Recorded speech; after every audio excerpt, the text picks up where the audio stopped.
काल जे काही घडामोडी जिल्हा परिषद अध्यक्षपदाच्या निवडीदरम्यान झाल्या, अनेक आरोप प्रत्यारोप प्रत्येक ठिकाणी होत आहेत. तुमची पहिली प्रतिक्रिया यावर? प्रथमतः मी आपण सर्वांना सांगू इच्छितो, आपण सगळ्यांनी जिल्हा परिषद पंचायत समितीच्या निवडणुकीच्या पूर्वीचे दिवस आठवा. महायुतीच्या नेत्यांनी बसून ठरवलं होतं. त्यावेळेला अजितदादा स्वतः होते, फडणवीस साहेब होते आणि एकनाथ शिंदे साहेबही होते. असं ठरलं होतं, जे आम्हाला पालकमंत्र्यांनी सांगितलं, जिल्हा लेवलला एकत्र बसून ज्यांना जसे निर्णय घेता येतील तसे तुम्ही निर्णय घ्या. मग आम्ही बैठक या ठिकाणी बोलवली. त्याला अतुल बाबा स्वतः आले होते, भाजपचे धैर्यशील दादा होते, मी होतो, पालकमंत्री होतो. इथंच बैठक झाली. या बैठकीमध्ये निर्णय झाला की जो तो आमदार ज्याला योग्य वाटतोय त्या पद्धतीनं त्यांनी युतीचा निर्णय घ्यायचा. तर त्यावेळेला जे मोठे नेते होते त्यांनी सांगितलं आम्ही युती करणार नाही. पण माझ्यासारखे नौखे जे आहेत, जे दुसऱ्या टर्मचे आमदार आहेत, आम्ही आपलं ठरवलं आम्ही युतीमध्ये जाणार. आणि म्हणून आम्ही युतीला चापसण्याचा प्रयत्न केला. आमच्या बरोबरच्या दोन्ही पक्षांची आम्ही चर्चा केली. परंतु एका पक्षानं आम्हाला साफ नकार दिला की बाबा आम्ही तुमच्यावर युती करणार नाही. आमच्या बैठका पण झाल्या. त्यानंतर मग आमचा नॅचरल अलायन्स जो भारतीय जनता पार्टीबरोबर आहे त्याच्याशी आमची चर्चा झाली. आम्ही एकत्र लढवायचं ठरवलं. त्यावेळेला मी पालकमंत्र्यांच्या पण कानावर झालं की बाबा माझ्या इथं आता भारतीय जनता पार्टीचं आणि माझं अलायन्स होतं आहे. त्यानुसार एकनाथ शिंदे साहेबांच्याकडे बैठक झाली. त्या बैठकीत मी सांगितलं की बाबा 4 सीट्स पंचायत समिती कोरेगावच्या सगळ्या सीट्स ही शिवसेना लढवेल. सातारा तालुका मुख्यत्वे हा जो मतदारसंघ आहे हे राज्यांच्या निगडीत असल्यामुळे ते भाजप लढवेल आणि खटावला भाजप लढवेल. अशा पद्धतीचं हे ठरलं. माझ्याकडे 7 जागा होत्या.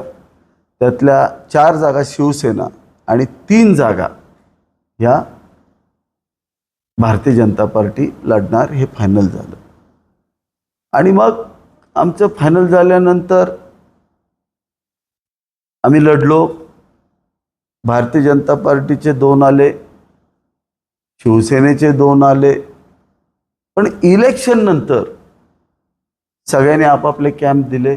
आमचे शिवसेनेबरोबर गेले, त्या राष्ट्रवादीचे राष्ट्रवादीबरोबर गेले, भाजपचे आम्हाला माहीत नाही काय झालं. परंतु एक साधी गोष्ट आहे, प्री पोल अलायन्स ज्यांच्याबरोबर असतो त्यांच्याबरोबर राहणं आमचं कर्तव्य आहे. ज्या दिवशी आमच्या सदस्यांना कळलं अरे ज्यांच्या विरोधात आपण मतदारसंघात लढलो त्यांच्याबरोबर जायचं हे म्हणतात, त्यातल्या त्यात आम्हाला घड्याळाचा विचार करायला काय अडचण नव्हती. पण तुम्ही शांतपणे विचार केला तर तिथं महाविकास आघाडीचे महाराष्ट्र प्रदेश अध्यक्ष त्या अलायन्समध्ये आहेत. मग एका बाजूला आपण केंद्रामध्ये भाजप अलायन्स म्हणून जातो आणि इथं मात्र केंद्रामध्ये लोक आपल्या विरोधात आहेत. त्यांच्याबरोबर जाणं मला काय उचित वाटलं नाही. माझ्यापेक्षा जास्त माझ्या कार्यकर्त्यांना वाटलं नाही. आज माझे जे शिवसेनेचे दोन्ही सदस्य आहेत, हे दोन्ही सदस्य हे राष्ट्रवादीच्या विरुद्ध लढून जिंकून आलेले आहेत. ह्याचा सगळ्यांनी शांतपणे विचार केला पाहिजे. त्यांना वाईट वाटलं म्हणून त्यांनी प्रीपोल अलायन्स आमचा ज्याच्याबरोबर होता त्याच्याबरोबर जाण्याचा त्यांनी निर्णय केला.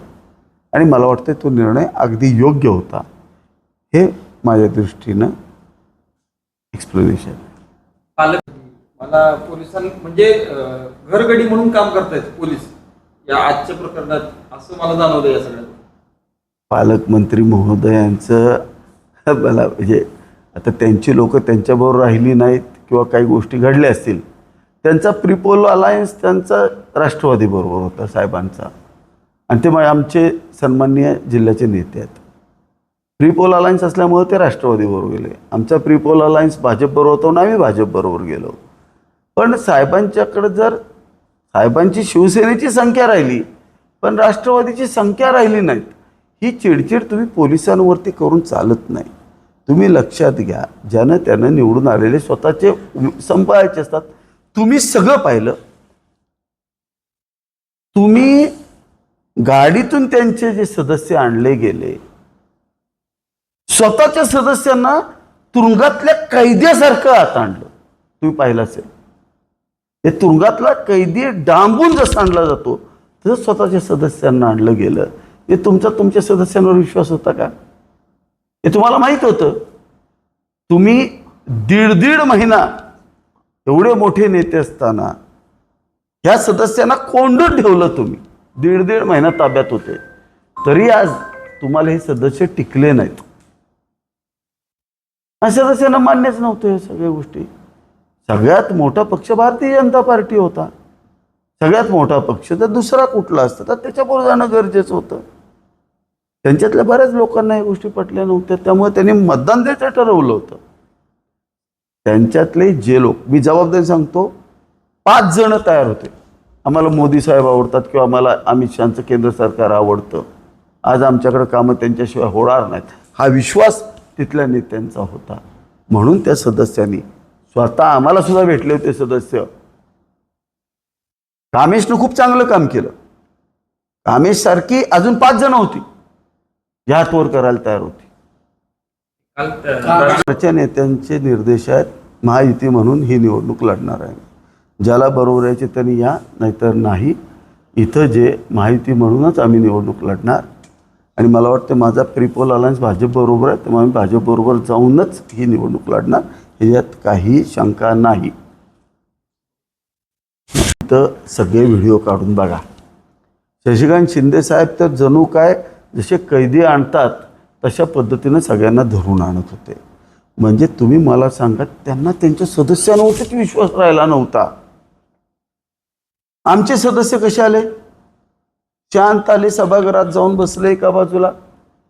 आमच्याकडे 23 सभासद होते, आम्ही त्याच्या 33 सभासद होते, त्याचे आम्ही 38 पण करू शकत होतो. परंतु जर कामेशची जर इच्छा झाली नसती तर त्याच्याऐवजी अल्टरनेट 5 जण होते. ते म्हणाले जर त्यांना नाही केलं तर आम्ही करतो. आमच्यातला कोणीही एक जण हातवर करेल, कारण आम्हाला केंद्र सरकारचं काम पाहिजे. आज जिल्हा परिषद जर आपण केंद्र सरकारच्या अलाईन केली, त्यातल्या कोणालाही महाविकास आघाडीचे तिथं आज नेते आलेले आवडलं नव्हतं, किंवा त्यांचा इंटरफिअर मागच्या आठवड्यात झालेला आवडला नव्हता.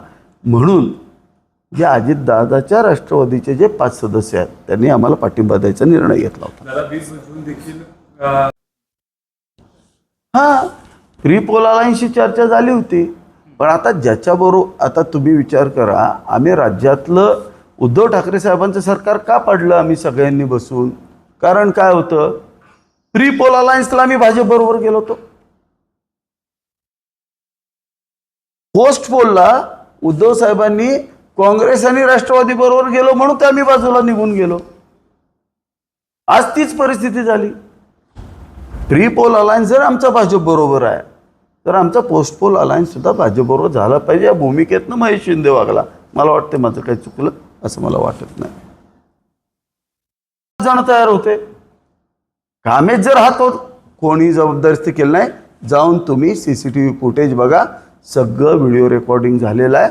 आणि स्वतः जिल्हाधिकारी आणि प्रशासन तिथं कडक भाषेत निर्देश देत होतं. उलट राष्ट्रवादीचे सगळे जे त्यांचे जे काही ठराविक जण आहेत ते तिथं धकटशा करत होते आणि कामेशला दम देत होते.